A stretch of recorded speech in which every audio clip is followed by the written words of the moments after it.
We're Kyler and Cody McCormick, two brothers on a journey to pave our own path while chasing our passion. While building our adventure filmmaking brand, The Outbound Life, we've become sponsored by some of the top brands in the film and travel industries, acquired Fortune 500 clients, and have spoken on stages all across the country sharing our story. We now invite you along on our journey as we sit down with inspiring entrepreneurs, creators, and diverse thought leaders to discuss how to live a life we consider outbound, a life where you believe your story matters and live beyond your limits. Come along and live the outbound life. Today's guest is our friend Matt Mosteller, known in the outdoor community as Powder Matt. Seattle-born turned Canadian Rockie transplant, Matt truly is a legend. He's the only person we know who has survived a grizzly bear attack and has come face to face with a hungry pack of wolves. When his life isn't in direct danger, he's teaching Tom Hardy and Leonardo Dicaprio how to ski or dropping into the backcountry via helicopter. His day job is Senior Vice President of one of Canada's premier resort brands, Resorts of the Canadian Rockies. But his after-hour job is full-time adventuring. His adventures and stories can be seen regularly in the Calgary Herald, Vancouver Sun, Explore magazine, and many other notable publications. Today, we're going to hear these wild stories firsthand. So buckle your seatbelt, take your Xanax, or do some yoga, whatever you got to do, and let's go. Matt, thanks for joining us. Oh, it's just awesome to be with you guys. Thank you, Cody and Kyler. Appreciate it. Awesome. Well, we're stoked to have you here. And I think, well, first of all, let's address the elephant in the room. We're living under a global pandemic here and life looks different than it ever has. Where are you right now? Like, what's kind of COVID protocol looking like for you? Well, nestled snugly up in the middle of, against the Purcell Mountains of British Columbia with the Canadian Rockies on the other side. So cradled in a really cool valley in Kimberley, British Columbia. Awesome. So you're up in Kimberley right now. Yes. Because you're typically based in Calgary. Is that where like your home is? We're vagabonds between Golden, British Columbia, Kimberley, British Columbia, and Fernie, British Columbia. But we really love the location, and Kimberley is a great, playful place in the center of adventure and many things to do here. I love it. Now, Matt, like one of the things with you is I feel like it's so hard to put you in a box, right? It's like you're kind of like the circus of a person that we know. If somebody out there knows Powder Matt or knows of Powder Matt, they know of all these myths and legends. So I think what I'm excited to do is like, man, we get like, a half hour to sit down and try to share as much as we can to people who have maybe like never heard of you. So to do that, I want to try to dissect your story a little bit. And I think people looking at your life right now, they hear of all these crazy expeditions you're doing in the wilderness, or, you're an author and you're always talking about all these amazing things. But I want to rewind a little bit and talk about your childhood, because I know you faced some adversity in your childhood. Can you kind of bring us back to what it was like in your life being a kid and put us in your shoes? Oh, that's great, Kyler. Thank you. Good question. And I'm humbled to be with you both. Obviously, you guys have done so much in your lives and done so much more than I could ever dream of by the age you guys are. So way to go. I had a wonderful, warm, loving, caring up family and parents and brother, and I was very fortunate and grateful for all that. But I was naturally kind of born chubby and somewhat would say fat and got fatter. And it became obviously to the point of obese. And that obviously had, for me, put me, it's hard for me to even think about it now, but I certainly felt, that I was, without maybe as many friends as other people. And I was not able to do as much as the others were able to do. I didn't go out as often. And being in your room, obviously when you're young, and watching looking out your window and watching others play and have more friends and all those kind of elements, that is a definite challenge. And so for me, I would say that those are real challenges, and they're really about how to create. I think my parents tried to the best way possible to create an environment where I could succeed. They tried to get me outside, tried to get me out doing more things, but nothing really clicked for me, and I didn't grab onto anything and say that was that's my way. And so, I really wasn't moving forward, until really one day. And that opportunity, I think, really only presented itself because the family wanted gas money. But you know how people say, hey, we'll take your kid with us. Can you throw in some gas money for a ski trip or to go hiking or to go to the beach? Those kind of activities that are normal for a lot of families. But this family invited me to go skiing. But I think they knew really that I wasn't going to ski. And they definitely just wanted to get to that mountain as fast as possible. And as soon as we arrived in the parking lot, they unloaded and grabbed their gear and went about their way. And so then I was sitting in the station wagon. It's a classic frozen parking lot landscape, the mix of ice and gravel. And, sitting in that station wagon, you naturally breathing away as you would, but it fogs up your windows, right? Which then freeze if you've been in that situation before. So I opened the door to let some fresh air in. And in opening that door, I was just sat there and, pondering, looking around, and then I'm looking forward in the station wagon, obviously. And then all of a sudden this arm reached in, grabbed my arm. And the gentleman said, hey kid, what are you doing? And then he said, I'm going to teach you how to ski. Come on. And he grabbed me and hauled me across that parking lot, got me geared up and took me to the top of a rope tow and taught me a few things and then sent me on my way. But the biggest thing for me was all of a sudden, was the feeling of freedom. I had never felt that with that feeling of just complete effort, flying and wind in my face and joy and smile and laughter and everything, because I was doing it myself and I was the one who was going down that hill. Yeah. And I was capable and able to do this. And there's an incredible, what I feel like to me is what's so powerful. When you feel capable of doing something yourself, it's, we all take that for granted, but remember that time, the first time you rode your bike, you did it yourself. Remember that time, the first time you swam across the pool. Those are feelings that are so important and so vital for people. I really believe the outdoors and nature provides those elements that are building blocks for life that are so vital for your entire life. And for me, this experience of skiing, of that feeling of freedom, was such a turning point, the crux, the cornerstone, whatever you want to call it. But it wired in my brain a feeling that I felt and wanted to feel for the rest of my life. And in fact, so much so that I went home and at dinner, my dad said, oh, how was the day? And I just said out of the blue, because I really knew nothing really about skiing, obviously. Sure. But I said, I want to ski mountains for the rest of my life. Wow. And I will make that happen, essentially is what I said.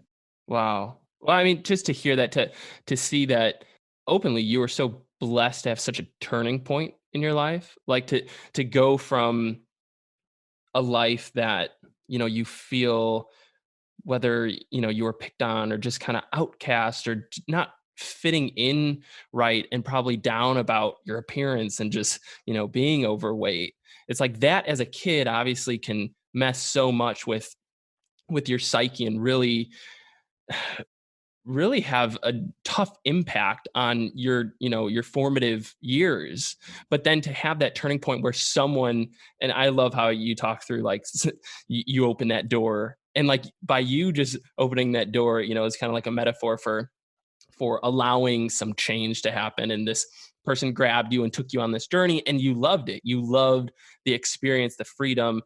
And I think, as I'm listening to the story, it's like I get to see you as a kid feel stuck, and then you feel that freedom, and it's like really opening you up to what's possible for yourself.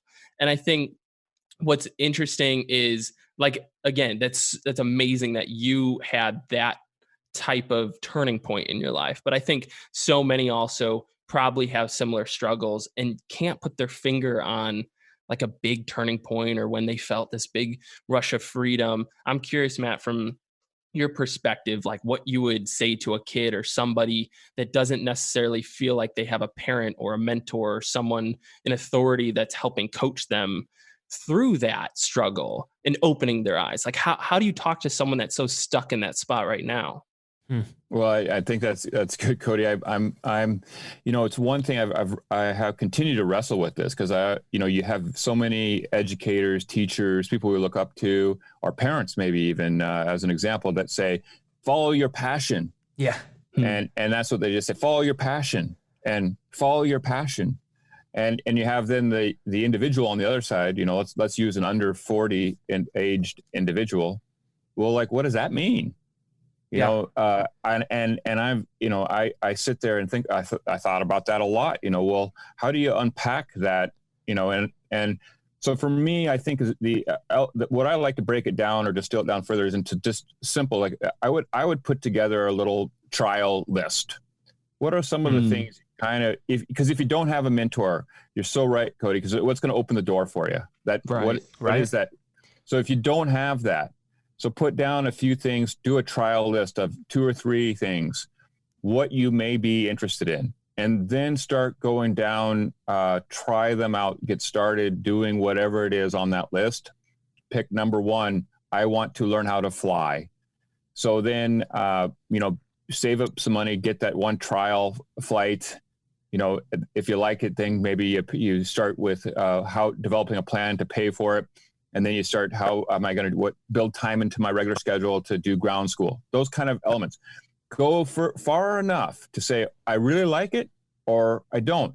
But you can't just say from the beginning, oh, I don't like it the first time, because maybe you'll be the type of person that doesn't like anything that maybe has a little bit of work with it. You've actually got to do a little bit of the work, stir the pot a little further and deeper, so that you can see if it's something, if you are capable, and if there is an interest that starts growing around it where you go, hey, you know what?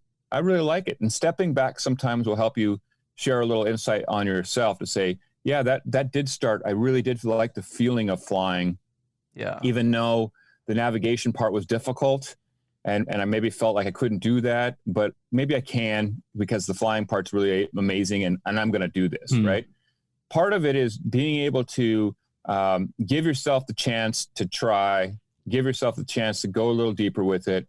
And then you can start saying, well, maybe that is a passion of mine, but if we don't start down the road, a lot of us just stop right at follow your passion. Well, what is it? I don't know. And you don't do anything. And then you don't take a first step. Yeah. You take the easiest route, because everybody in your world has a job. Everybody in your world's going to school, whatever your world's around you. Then you think, well, I got to be like them now, so I'll just do what they're doing. And yeah, granted, we all have bills to pay. We have things we got to take care of. But you can always find a way to move forward or to sit back. Yeah. My belief is that we're learning and growing when we're moving forward. So move forward on some of the things that are of interest, the things you'd like to try on your trial list. That's big. You're talking about motion. You're saying that, as obvious as it sounds, you can't move forward when you're sitting still, right? It's like we're talking about these words that I think, gosh, culturally, they're such big buzzwords: passion, purpose, like they're intimidating is what they are. They're hard to break down. Yep. And so as long as I'm sitting on the sidelines looking at what is my passion, what's my life purpose, my gosh, like these baby steps as to, like you're saying, encouraging people to break that down a little bit and maybe start with like curiosities. What do I daydream about? Where does my attention go? And could I make a list of some of these things I'm curious about and start with one thing? I think that's really practical, and that's really helpful. Matt, something I want to talk about is a little while back, you did an interview with Bloomberg. In part of that interview, it talks about how for 30 years, you've been connecting business, political, and cultural leaders with the great outdoors. So it continues to say you host self-help retreats on snowy slopes, wild rivers, steep mountain paths, and these outdoor adventures that you do often mix people with like all sorts of different occupations, actors, bankers, pro athletes, to get them out of whatever mental or emotional rut that they're in. I'd love to hear a little bit about that. Well, I've been very grateful for a fortunate opportunity to spend a lot of time with a lot of very interesting people, and I think, to be a bit selfish on my part, I do it so I can learn and continue to grow too, because they're types of people that have a lot to offer, a lot of insight and a lot of experiences.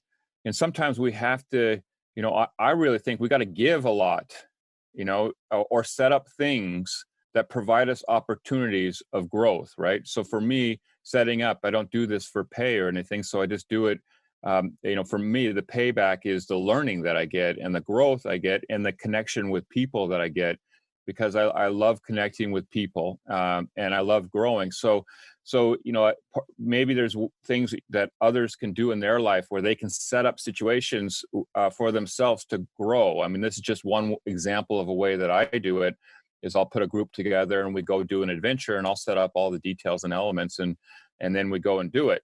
But I think, you can make it as simple as what is all, a regular idea that I think people don't take advantage of enough, is just setting up a coffee catch up with somebody in your community. It could be in your LinkedIn community. It could be, someone that you look up to, or you want to learn something about, or a new area or field you want to learn about. So connecting with them and say, hey, can I buy a coffee?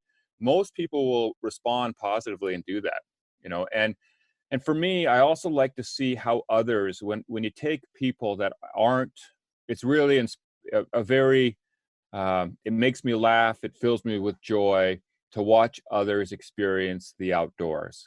And so when you take people that are highly successful in other environments and then put them in the wilderness, there's an incredible experience that happens. It's an incredible experience, overpowering for the individual. And as they're going through that, all of the elements that happen of discovery, of a sense of adventure, of perseverance, of self-reliance, all of those components come alive. And that is just incredibly powerful to watch and see and be part of. Is there a potential story that comes to mind when you think of, all those incredible retreats you've been on, of how you helped someone on one of those trips get through a mental rut? Well, a credible one for me, because I love to ski, and I relate a lot of things back to Powder, and I love the Powder Highway region, which is this vast region, obviously that, special zone of it, where between Golden, Kimberley, and Fernie that I frequent, regularly. And the highway itself is known for over 70 feet of snow each winter. Wow. So it is blessed with a lot of powder. So for people that love to ski Powder, it is the region in the world to go to. And there's a variety of ways to do that. The ski resort, the cat skiing, the heli skiing, the backcountry lodge touring. There's a bunch of different ways to do that.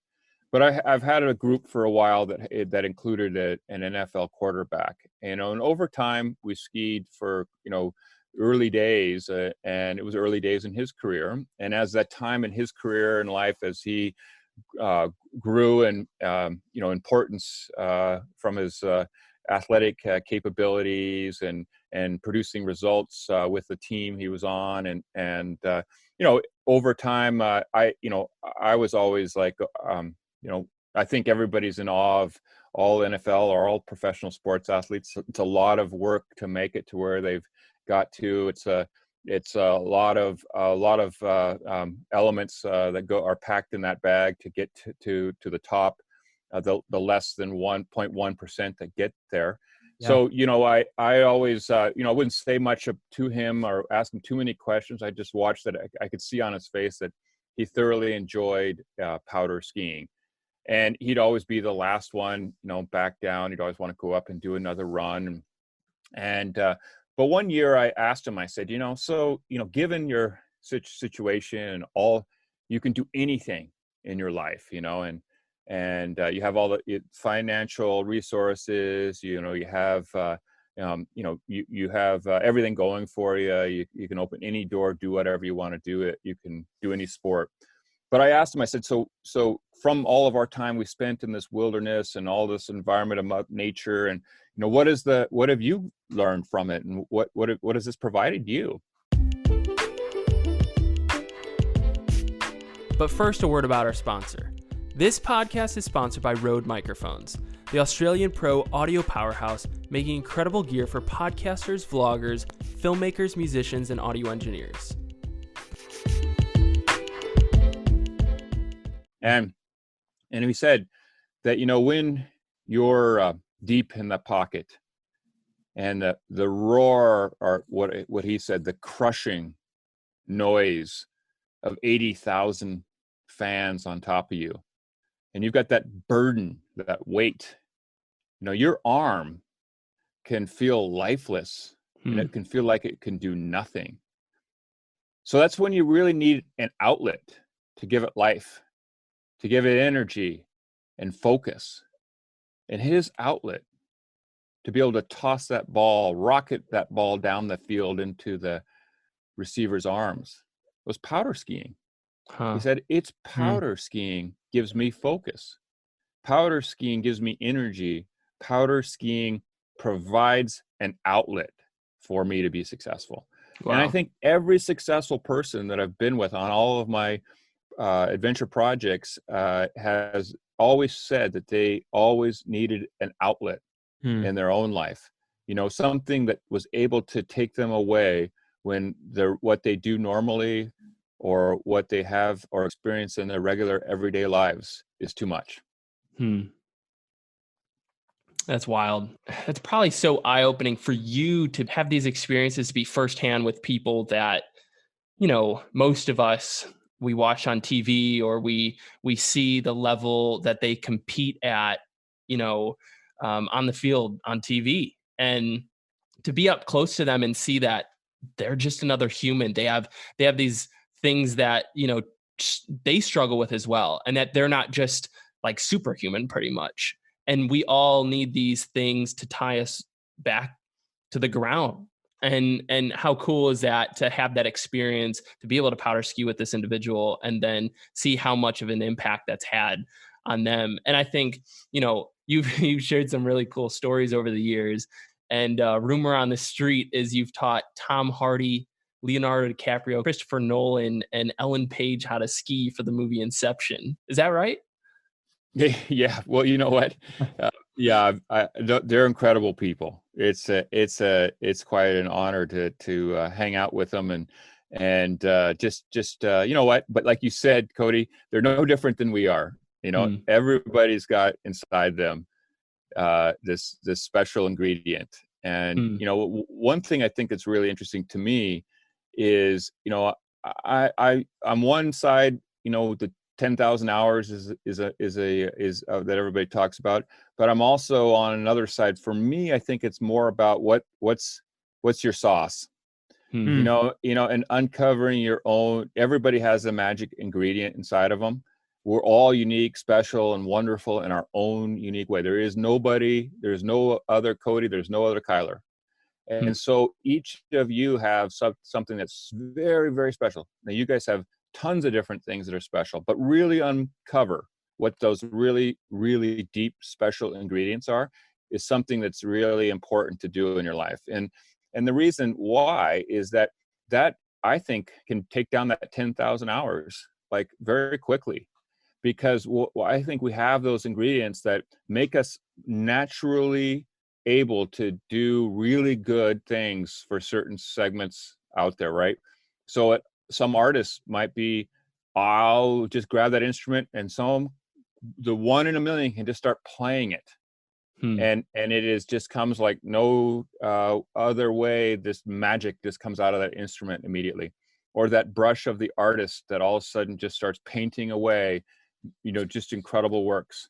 I think you have to take time and put yourself in a lot of different, you have to, I use the outdoors or nature, right, to push myself to uncover magic. And I think, we all have to challenge ourselves to do a bunch of different things. Now, going back to these artists, because you mentioned Tom Hardy, and Ellen Page and Christopher Nolan, they're incredible artists, obviously, and incredibly talented. They found that magic ingredient, and each of them in their own unique way. But I think again, it goes back to being able to share something that you love is very rewarding. So being able to, with my wife, teach them how to ski was an incredible experience for us.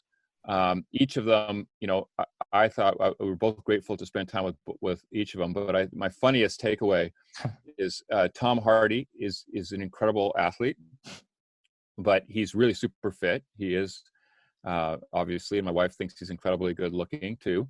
But he's also wants to go crazy fast, and I think he would give me a hard time if I said this, but the truth is he wants to go way too fast on his skis than what he's qualified for. And it actually creates kind of a dangerous experience for the other people on the slopes. And Ellen Page, she's quiet, very humble, grateful, but she's an incredible athlete. And I think she had lots of ice skating in her background, which ice skating really transfers very quickly over to skiing. So anybody that's good at ice skating can become a skier really quickly. I always, experience that with I just ask them, you skated? Yep. Okay. This will be easy for you. Yeah, Matt, there's so many things that you were just talking about that I just absolutely love. I think to rewind just a little bit with you talking about, that's such a popular thing that, people are talking about and debating nowadays, that 10,000 hour rule. How long does it take to become an expert at something? But you were talking about, I think, this idea of like self-awareness. Well, let's not just look at anything as if you could perfect that. Like, who are you? And it reminds me of the quote by the great business writer, Peter F. Drucker.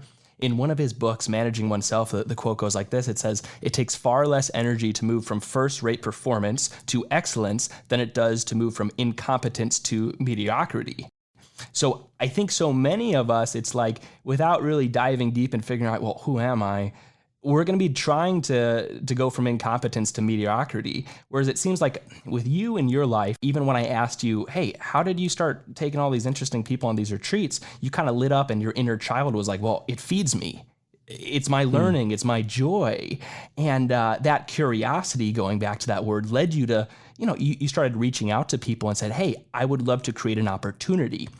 And I think what's powerful is that we each have the power to do that in different ways in our life, whether that looks like going out on, these wilderness adventures for weeks with celebrities, or just like you said, sending a text, can we have coffee? And I think something really practical that Cody and I have done over the years is, it was kind of grounded in those same principles. We have a weekly think tank. Right? We just a group of young guys who are, working on running businesses, and we simply sent a text. Hey, would you guys want to gather once a week and let's talk about business, setting goals, chasing our dreams, and simply sending a text, it made everybody want to say yes. So I think, that's something that I think after this podcast, I'm going to be really contemplating. It's like, how many of these opportunities are hidden in plain sight that if just you send a text or you send an email, you might be able to create an opportunity that everybody would be really excited about. I was going to say another note that I picked up on, Matt, what you were talking about was just how everybody literally is unique, and like everybody's story is so different. And I think that it's clear when we look back to your story of like, even though people can relate with your story, and I hope some people listening can literally see themselves as, as you as a kid, and kind of walk through that process to see where they could take another step. But I think understanding that we all have a unique story, it can either put you in isolation and you can feel alone, or you can really look at yourself as like this rare creation. That's my belief, is that everybody, because everybody has their own story, they're rare, which rare things have so much value. And I think a lot of times we'll go through life never really finding out how us being rare, how we're really wired or what we're going to excel best at. And that's where the whole experimentation and pursuing your curiosity, that's what comes into play. But I think, each of the people that rise to the top, they've just, whether it's by luck or whether it's by hard effort or we're in the right place at the right time, like things came together and they bubbled to the top and started to excel at whatever they were wired at. And I think, a lot of people might look down on themselves of not having found that yet. But it's not a question of if it's inside you, whether you can be that. It's more so, in my opinion, have you stumbled upon that yet, or have you found it yet? Which to me just gives me a lot of hope, because, there's days that I question what I'm doing, but luckily most days I feel really that I'm honing in on what I'm more so gifted at and how it's impacting others. And, I'm thankful to have found that kind of place, but we're always still growing and learning. But I think it's just kind of like, to me, that was a big reminder that we need to push into that, and you can't get down on yourself for not having found it yet.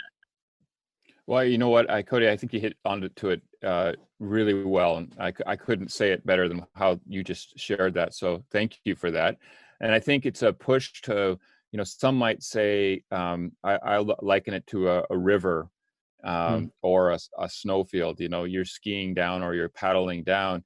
Some parts of the river are faster water, some parts are slower, you eddy out, some parts are more challenging.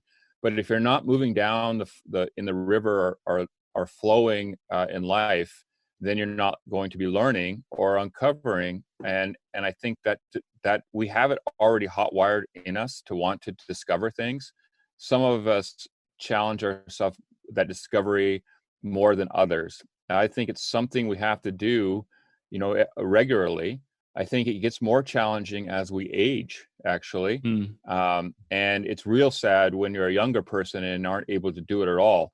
Now, it doesn't mean you have to go on a wild river to have discovery. It could be just walking to visit a park you've never been to, or going to a local library. In days of this COVID-19, it could be just walking a path with your appropriate social distancing that you've never been on, and sitting someplace and taking in a new view, or listening to the sounds and just pondering in a different way than you have before. You never know when that point of inspiration is going to happen, which then challenges you to look with a different lens, or in a different way, something. And you may look at something totally different because of that. And now then think, well, oh, that's what I should be doing right now, or that's an opportunity for me, and I think that's what you got to, obviously you guys, you both are very unique in that you're both optimistic, you're both highly motivated.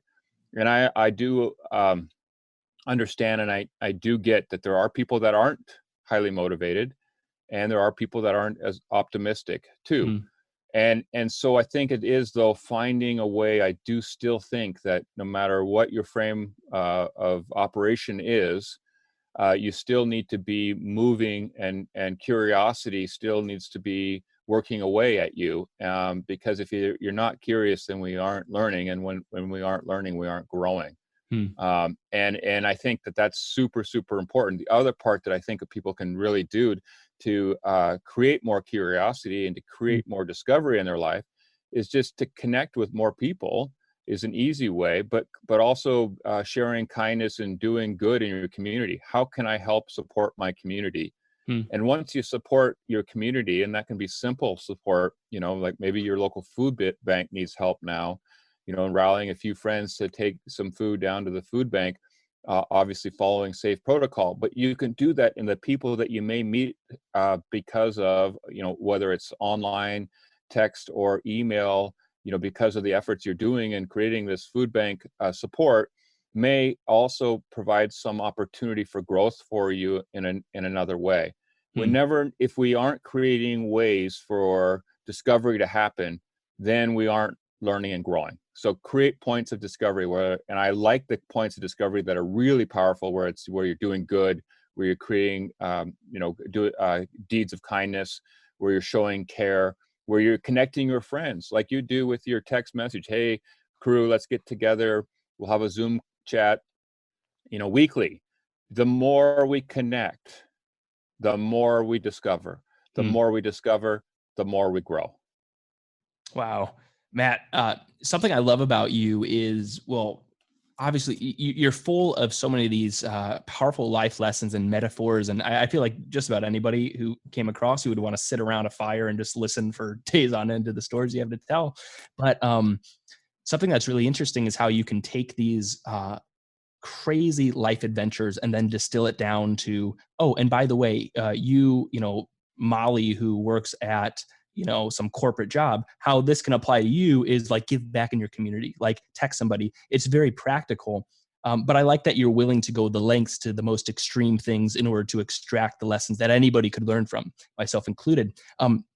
Looking at your story, something crazy about you that I I don't know that I can say about anybody else I know. You survived a grizzly attack. Can you tell us a little bit about that story and how that impacted your life? Well, it's yeah, Kyler, it's impacted my life in a lot of ways, and some of them I'm still discovering to this day. But the most important one that I can say, and I'm sure COVID-19 will do the same for most everybody else too as well, is just being grateful, grateful for really simple things every day. A grizzly bear that's moves at a speed of a freight train and has the weight of three big linebackers one of the best of NFL teams. That's a powerful to face that.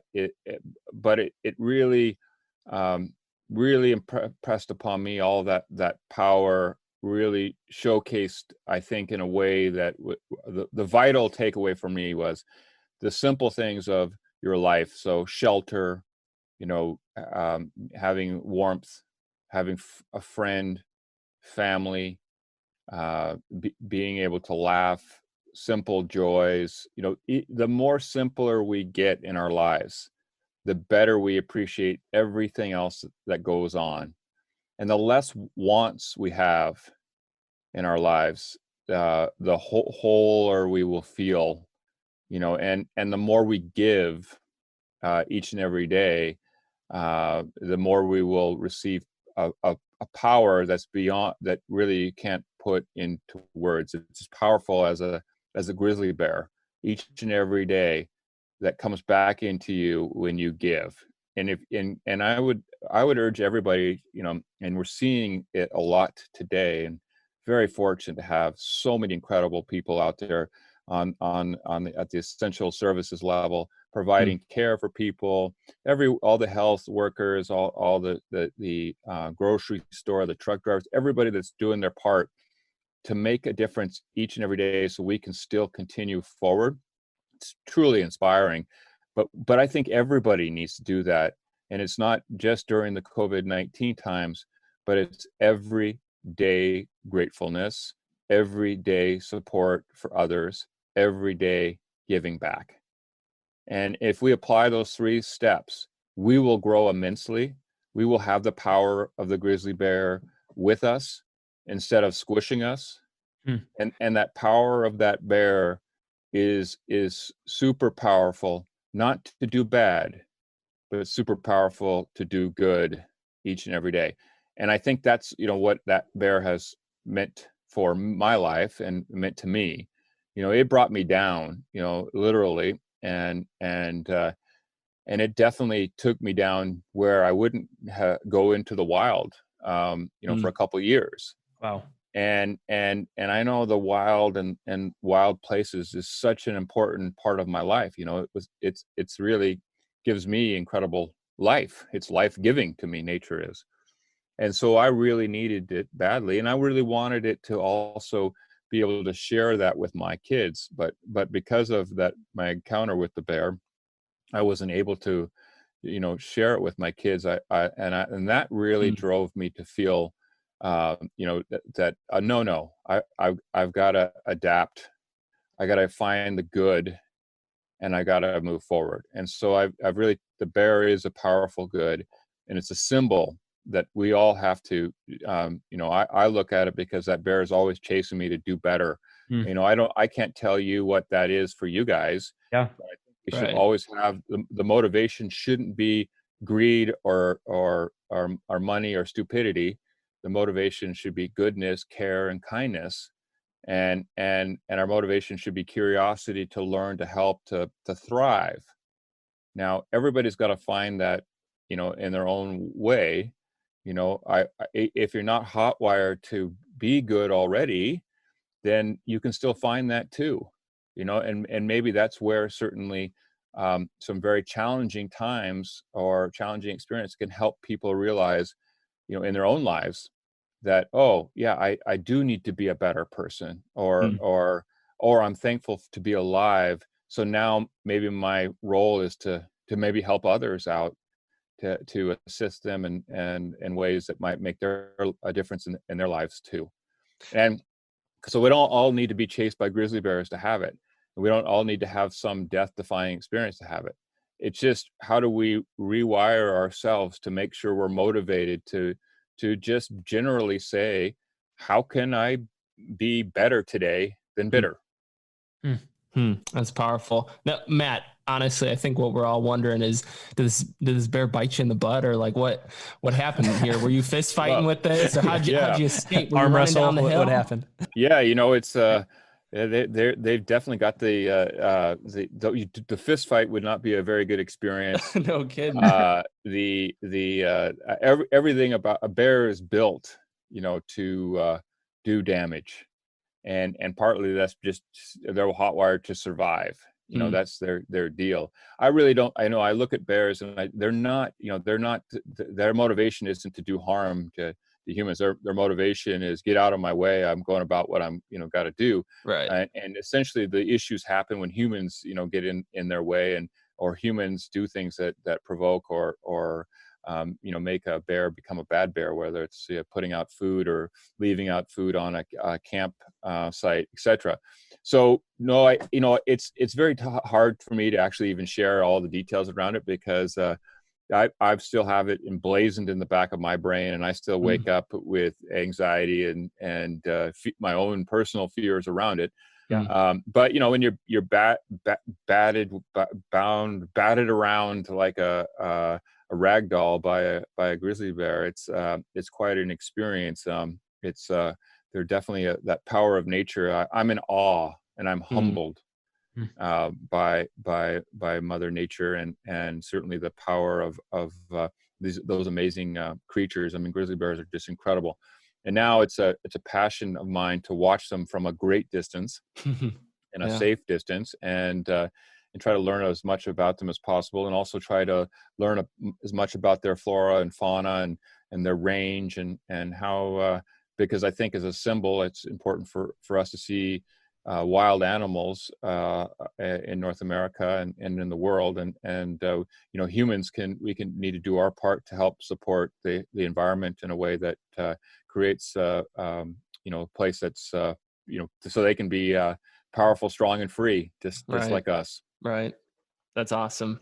Well, Matt, I gotta say thank you so much for giving your time today to join us, hearing these stories. Like, I can really envision it all, and I think knowing you over these last handful of years, getting to go on adventures with you up in the Canadian Rockies has really opened our eyes to a whole new side of life. I think until I had met you, I had not heard of the Powder Highway, and that is something that you opened our eyes to. And we've gone on some really cool backcountry wilderness excursions with you and with your friends, and that's brought a lot of life to me, because growing up, I've always appreciated the outdoors, but I haven't necessarily been, the crazy spending all my nights under the stars. Probably compared to most my friends in the Chicagoland area, whatnot, we live more of an adventurous life, but it's still like, I love hearing the stories from you firsthand of what that really means and what that can do in one's life. And it certainly brought me closer to nature and makes me want to keep going on these adventures, because I don't know how to say it any other way than it's addicting. Like we go on an adventure, I get back and I'm like, man, I want that again. It really puts perspective in my life. And I think, it's opened my eyes to a lot of things. But yeah, before we roll, what's the best way for people to stay in touch with you, to follow along on your journey, as you've got probably a lot of cool things coming up? Well, that's awesome. And I have a lot of respect for you too, the resilience and the perseverance and your strength that you had on the last epic we did. Barely made it out. Absolutely incredible. Absolutely incredible. And you know what? You guys show that you both fight mediocrity. You guys have a growth mindset, and that is powerful stuff. And both in your physical and your mental aspect of your lives. So that you both are so vital.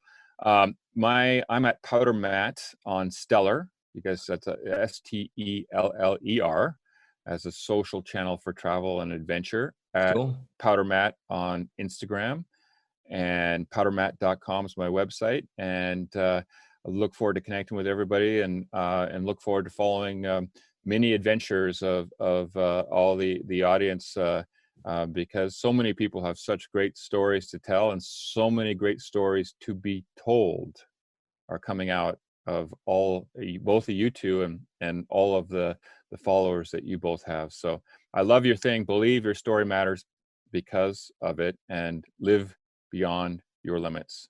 Way to go, you two. Thank you for having me on the show today. Thanks so Thanks much, Matt. for everything. Really appreciate you.